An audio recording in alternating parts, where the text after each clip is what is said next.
ہمارے معاصر شعراء میں جو لوگ میری نظر میں اہمیت رکھتے ہیں ان میں اختر عثمان کو ایک نمایاں حیثیت حاصل ہے۔ وہ ایک علم دوست شخص ہے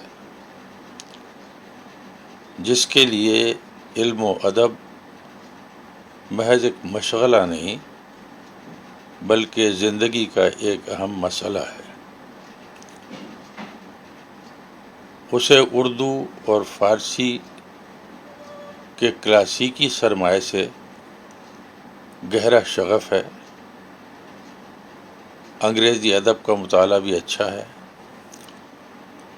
اور وہ کلاسیکی ادب کی باریکیوں کو سمجھنے، ان سے لطف اندوز ہونے اور پھر ان کی تفہیم کرنے میں ایک خاص صلاحیت کا مالک ہے۔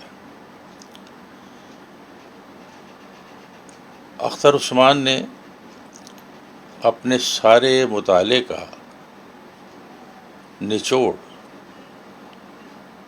جو کچھ بھی اس نے اس وسعت نظر سے کشید کیا، اس کو لا کر جوں کا توں صفحہ کرتاس پر نہیں ڈال دیا، بلکہ جو خدا داد تخلیقی جوہر اسے عطا ہوا ہے اس سے آمیز کر کے اس نے اسے ایک چیز دیگر بنایا ہے۔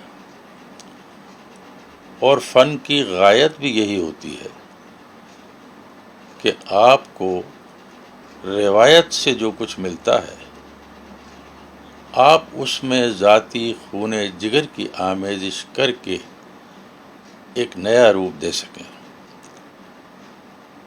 اختر عثمان نے غزل اور نظم دونوں میں اپنے اس کمال کا اظہار کیا ہے، اور نظم کے حوالے سے یہ بات خاص طور پر قابل ذکر ہے کہ ہمارے زمانے میں جب کہ سنجیدہ اور خصوصاً طویل نظم پر توجہ کم ہوتی چلی جا رہی ہے،